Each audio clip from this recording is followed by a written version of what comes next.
बिस्मिल्लाहिर्रहमानिर्रहीम, अस्सलाम वालेकुम, वेलकम टू लिटरेचर ऑनलाइन।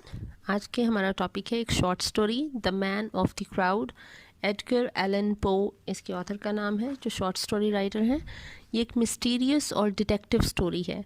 इसमें एडगर एलन पो बात करते हैं, जो नरेटर है वो स्टार्ट करते हैं अपनी स्टोरी इससे एक जर्मन बुक का रेफरेंस देते हुए कहते हैं, a German book that does not permit itself to be read, कि कुछ किताबें ऐसी होती हैं कि जो परमिट नहीं करती रीडर को कि वो उन्हें पढ़ सकें। वो कहता है इसी तरह कुछ लोग भी ऐसे होते हैं who does not permit themselves to be read और to be understood by other people, ठीक है, because they do not open themselves before anyone. वो एक सीक्रेट लाइफ जो है वो गुजार रहे होते हैं, and others do not get any clue of their real life. Author अब ऐसे ही एक आदमी से मिलता है, an old fellow, he was a man of the crowd.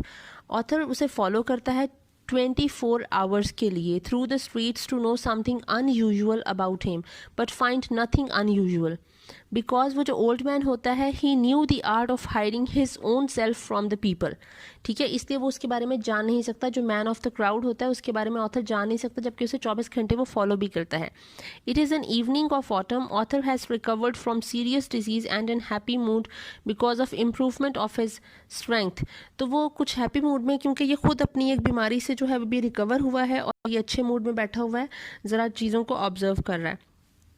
वो एक डी कॉफ़ी हाउस है, ठीक है, एक कैफ़े डी कॉफ़ी हाउस के नाम से, उसकी जो लार्ज बो विंडो है उसके पास वो बैठा हुआ है और वो इन्जॉय कर रहा है अपना time. Merely to breathe was enjoyment for him, क्योंकि वो भी बहुत ज़्यादा सिकनेस से रिकवर हुआ है, तो उसके लिए सिर्फ लोगों को देखना, ऑब्जर्व करना, खुली फ़िज़ा में बैठना ही बड़ी इन्जॉयमेंट की बात है।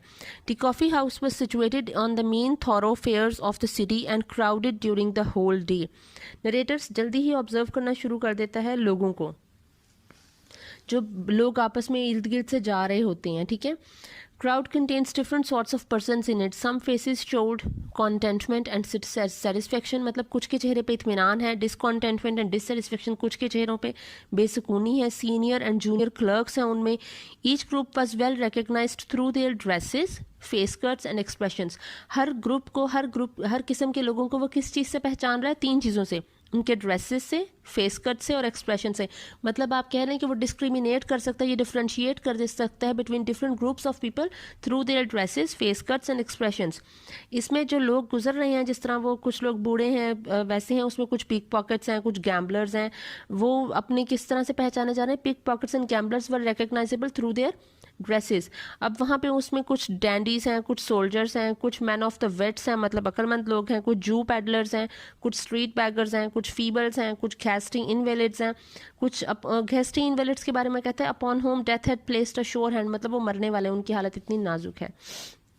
Also there were modest young girls, well painted ladies, innumerable drunkards वहाँ पे मौजूद हैं जिनको वो देख सक रहा है। इनडिस्क्राइबेबल फेलोज, कुछ ऐसे लोग हैं जिनको वो डिस्क्राइब नहीं कर सकता। कुछ पोर्टर्स हैं जो सामान उठा के लेकर जाते हैं इधर उधर। कुछ कोल हीवर्स हैं, कुछ स्वीपर्स हैं, कुछ ऑर्गन ग्राइंडर्स हैं, कुछ मंकी एग्जिबिटर्स हैं, मतलब जो तमाशा वगैरह लगाते हैं, ठीक है। कुछ बैलेड मॉन्गर्स हैं, कुछ रैगेड आर्टिजन्स हैं, ठीक है।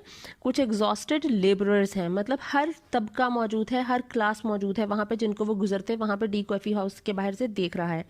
Narrator forgets everything within the hotel and absorbed in the contemplation of the scene, मतलब वो अंदर की जो डी कॉफ़ी हाउस की दुनिया है, अंदर लोग क्या बातें करें, किस किस्म के लोग बैठते हैं, वो इस चीज़ को बिल्कुल भूल जाता है और उसका सारा ध्यान बाहर ही हो जाता है। At first his observation takes generalizing turn. He looks at passengers in masses. वो पहले तो देखता है कि मतलब जिस तरह masses में लोगों को देख रहा है कि लोग आ रहे हैं जा रहे हैं, और soon वो उनको क्या करता है? He descends into the minute details, the interest, rarities of figure, dress, air, gait, visage, expression and countenance, मतलब वो उनके जो चेहरों के जो होते हैं, मतलब उनके काउंटिनेंस, उनके फिगर्स, उनके ड्रेसेस, उनके चलने फिरने का तरीका, उनके जो पॉस्चर्स हैं, उनके जो जेस्चर्स हैं, उन सब को ऑब्जर्व करने लग जाता है, मतलब बहुत ही ज़्यादा इंटरेस्ट लेने लग जाता है वो बाहर की दुनिया में।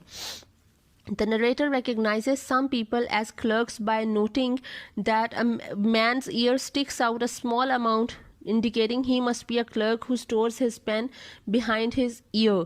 जो लोग अपने जो है वो पेन को कान के नीचे कान के साथ मतलब डाल देते हैं ना, जैसे क्लर्क है वो काम करते करते पेन जो है वो कान में फंसा लेते हैं, तो उनके जो कान है they are a little stick out, ठीक है, वो ऐसे हुए हैं. Firstly, he observes the businessmen who are undoubtedly noblemen, merchants, attorneys, tradesmen and stock jobbers, ठीक है. सबसे पहले वो किसको ऑब्जर्व करता है? बिजनेसमैन को, जिसमें शामिल हैं nobleman, merchants, attorneys, tradesman and stock jobbers. Secondly वो ऑब्जर्व करता है 2 क्लासेस ऑफ क्लर्क, एक है जूनियर क्लर्क और एक है senior clerk.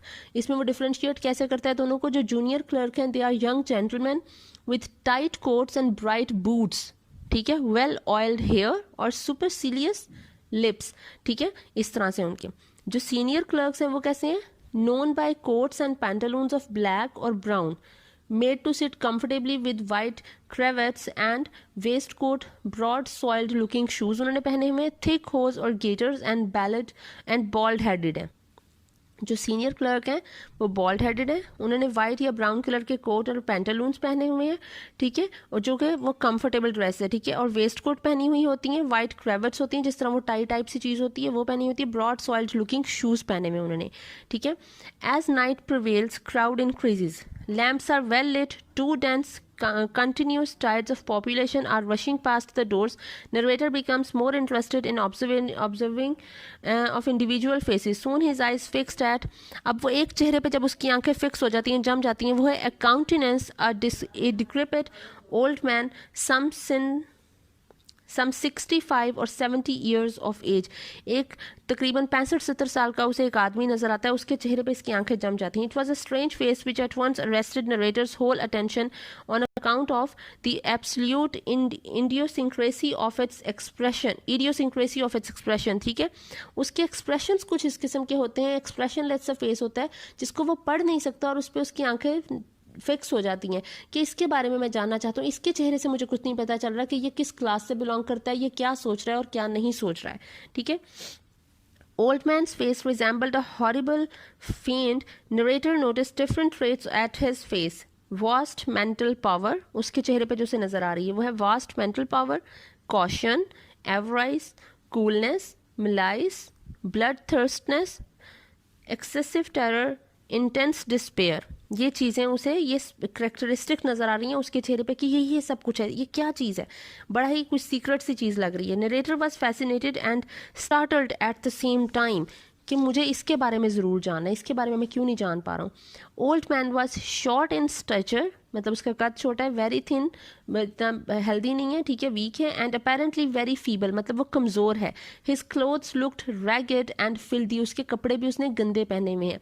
But narrator also observes that his linen although dirty, कि जो उसने कपड़ा पहना हुआ है, जो फैब्रिक है वो चाहे गंदा तो है, इज़ ऑफ ब्यूटीफुल टेक्सचर, लेकिन उसका टेक्सचर बहुत ब्यूटीफुल है, मतलब कपड़ा महंगा है, चाहे वो गंदा हुआ है लेकिन कपड़ा महंगा पहना हुआ है उसने. He also noticed a diamond and a dagger attached to his dress, वो साथ में ये भी करता है गौर कि उस आदमी ने उसके ड्रेस के साथ एक डैगर है, मतलब एक खंजर है, और साथ में एक डायमंड भी है, ठीक है, जो उसके ड्रेस के साथ अटैच्ड है. ओल्ड मैन डिसअपीयर्ड, अचानक से ओल्ड आदमी वो गायब हो जाता है. But author soon found him in the crowd, लेकिन ऑथर उसे ढूंढ लेता है. Thick fog descended upon the area and soon it became to rain heavily, अचानक से जो है वो फॉग उतर आती है, जैसे सर्दियों में आजकल फॉग आ रही है, ठीक है, और साथ में बारिश शुरू हो जाती है ज़्यादा तेज़ी से. Narrator tied a handkerchief about his mouth and kept following him, मतलब नरेटर जो है वो अपने जो फेस है, जिस तरह आजकल हम मास्क पहन रहे हैं कोविड की वजह से, उसने लेकिन वो हैंडकरचीफ से, एक रुमाल से अपने चेहरे को छुपा लिया है, ठीक है, चेहरे पे हैंडकरचीफ बांध दी और अपने चेहरे को छुपा लिया है और उसको फॉलो कर रहा है ओल्ड आदमी को. Old man never changed his behaviour और turn back to see who the follower is and didn't care about the heavy rain. अब जो ओल्ड मैन है उसको बारिश से कोई फ़र्क नहीं पड़ रहा, उसको फॉग से कोई फ़र्क नहीं पड़ रहा, उसको ये भी फ़र्क नहीं पड़ रहा कि कोई मुझे फॉलो कर रहा है. He did not care at all about anything, ठीक है, ये वो मनी हाइस्ट वाला गाना नहीं हो गया, I don't care at all. तो old man crossed and recrossed the thoroughfare for no reason, went into shops, coming out of them, pricing and buying nothing at all. जो ओल्ड मैन है वो बेचारा विंडो शॉपिंग ही किया जा रहा है, वो उसी बाजार में मुसलसल चक्कर लगा रहा है, दुकान के अंदर जाता है, चीज़ों की कीमत पूछता है, बगैर कुछ खरीदे वापस आ जाता है, ठीक है, window shopping like payment. Second turn brought him into a square, brilliantly lighted and overflowing with life. अब जो सेकंड टाइम में, जो सेकंड टर्न में उसको फॉलो कर रहा है, तो वो एक स्क्वायर में पहुंच जाता है जहाँ पे बहुत ज़्यादा रोशनी है और बहुत ज़्यादा क्राउड है. ओवरफ्लोइंग विद लाइफ मतलब वहाँ पे अभी ज़िंदगी जो है वो लोग जो हैं वो रश है और रात जिंदा है. He repeatedly walked in a circular way in the square. वो स्क्वायर में एक सर्कुलर वे में, जिस तरह राउंड अबाउट के इर्द गिर्द घूमते हैं, वो स्क्वायर में कुछ इस तरह से घूम रहा है सर्कुलर वे में. His chain falls upon his breast while his eyes roll widely from under his knit brows in every direction upon those who hemmed in. और उसकी आंखें और उसका चेहरा है वो हर तरफ को घूम रहा है, मतलब वो आदमी हर चीज़ को ऑब्जर्व कर रहा है, बहुत कीनली ऑब्जर्व कर रहा है. He makes the circle of the square, then he turns and retraces his steps, crosses the wall several times. वो स्क्वायर के चक्कर ही लगाए जा रहा है, उसको रिट्रेस कर रहा है स्टेप्स को, मतलब बार बार वहां से ही गुजर रहा है, एक ही जगह से गुजरी जा रहा है. Crosses the wall several times, और उस जगह को पता नहीं उसने कितनी बार क्रॉस कर लिया है. ठीक है. He turned into a by street, comparatively deserted. He walks quickly, enters bazaar, enters shop after shop purchasing nothing. वो फिर वही कर रहा है, वो बाय स्ट्रीट में जा रहा है अकेले, जहाँ पे थोड़ी सी अब जो है वो रश कम है, कंपैरेटिवली डिजर्टेड, जैसे वहाँ पे रश अभी कम है. ठीक है, लोग कम है वहाँ पे भी वो वही जा रहा है, बाजार में जा रहा है, शॉप के अंदर जा रहा है, कुछ नहीं खरीद रहा, वापस आ रहा है. Purchasing nothing.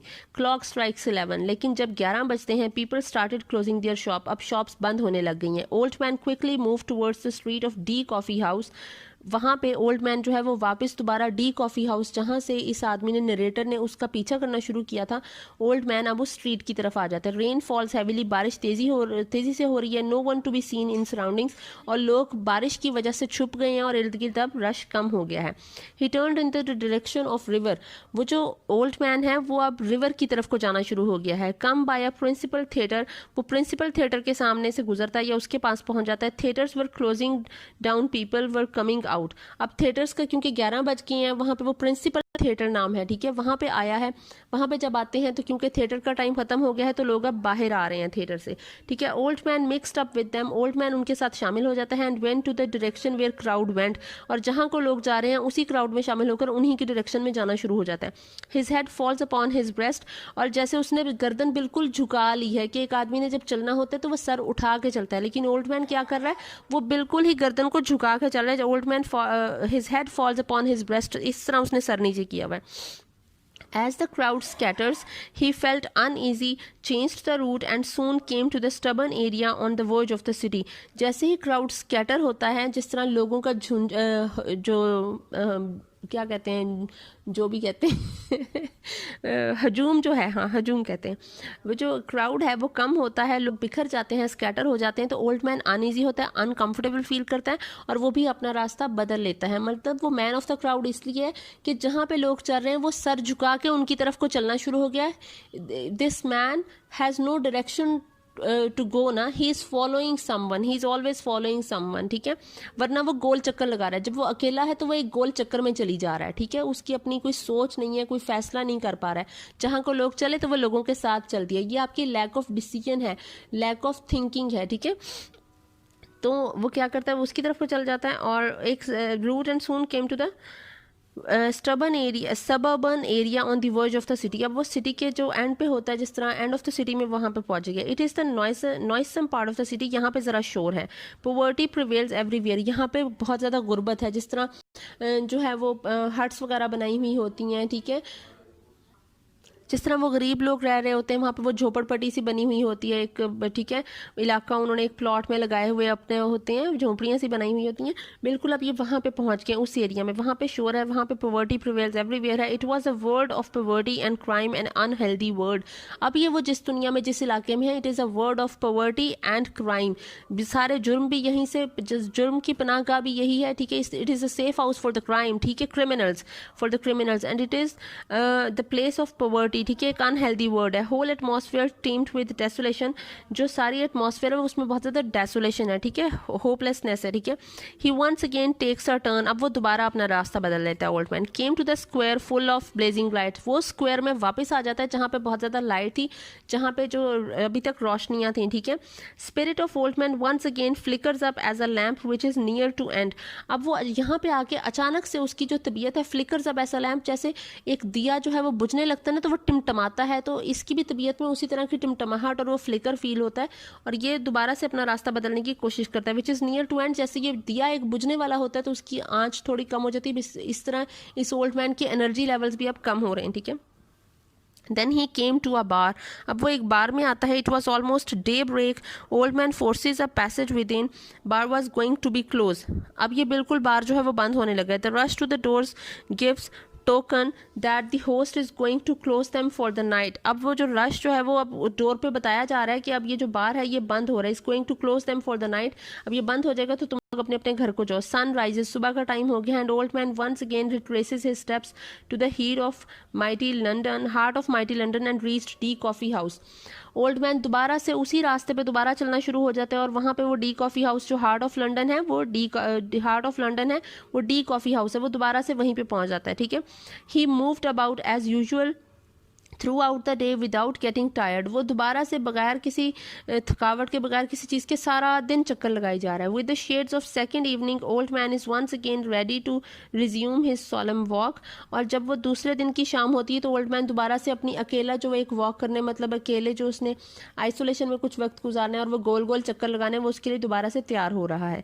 At last in the evening of the second day author is tired, ठीक है, डेड टायर्ड हो गया ऑथर. अब उसके पीछे घूम घूम के उसको फॉलो कर करके ऑथर थक गया, पर वो ओल्ड मैन न थका. Leaves the idea of following the old man. और वो कहता है कि दफ़ा दूर, मैं इसको फॉलो नहीं करता, ठीक है, टू हेल्प विद हिम. मुझे नहीं जानना इसके बारे में. At last the author said that the old man stands for crime. आखिरकार ऑथर जो है वो अपना कंक्लूजन निकालता है, अपना एनालिसिस करता है ओल्ड मैन को फॉलो कर करके 24 घंटे. That old man is the man of crime, he stands for crime, ठीक है. He calls him the man of the crowd. वो उसे एक मैन ऑफ क्राउड कहता है, उसे old man stands for crime कहता है. He was like a book that did not permit itself to be read. और ये एक ऐसी किताब है जो अपने आप को पढ़ने नहीं दे सकती. He was better left alone unfollowed and unchased, so it is in vain to follow him. वो कह रहा है इसको फॉलो करना बेकार है, इसलिए अच्छा है कि इसको छोड़ दिया जाए ऐसे ही जैसे ये है. इसको अनफॉलोड ही रहने दिया जाए और अनटेस्ड रहने दिया जाए, जिसके बारे में कुछ पता नहीं चल सकता. The worst heart of the world is grosser book than the Hortulus Animae. ये ऑथर कहते हैं एंड में. तो कंक्लूजन वो इससे करते हैं. It is impossible to know the secret of the crime, so it is better for the man to remain ignorant of finding out the evil of the crime. वो कह रहा है कि इम्पॉसिबल है सीक्रेट ऑफ क्राइम जानना, तो बेहतर यही है कि जो इग्नोरेंट है उसको इग्नोरेंट ही रहने दिया जाए, बजाय इसके कि ईवल जो क्राइम के पीछे एक ईवल एग्जिस्ट करता है उसको जानने की कोशिश की जाए. उससे बेहतर है कि उसको उसके हाल पे छोड़ दिया जाए. The old man is a type and the genius of deep crime. He refuses to be alone. He is the man of the crowd. It will be in vain to follow, for I shall learn no more of him nor of his deeds. वो कह रहा है old man एक ऐसी type है and the genius of deep crime, एक deep crime को resemble करता है, उसको सिम्बलाइज कर रहा है ओल्ड मैन, ठीक है. वो रिफ्यूजेस कर सकता है. ही रिफ्यूजेस टू बी अलोन. वो अकेला नहीं रह सकता, इसलिए जो क्राइम है वो अकेला क्यों नहीं रह सकता, क्योंकि क्राइम क्राउड में जिंदा रहता है, ठीक है, अकेले में क्राइम एग्जिस्ट नहीं करेगा. He is the man of the crowd, कि जैसे क्राइम एक क्राउड में जिंदा रहता है, बिल्कुल उसी तरह ये आदमी भी क्राउड का हिस्सा है, ठीक है. It will be in vain to follow. उसको फॉलो करना बिल्कुल वेस्ट है, ठीक है, यूजलेस है. For I shall learn no more of him nor of his deeds, क्योंकि मैं उसके बारे में कुछ जान नहीं सकूंगा. तो आई होप आपको ये समझ आ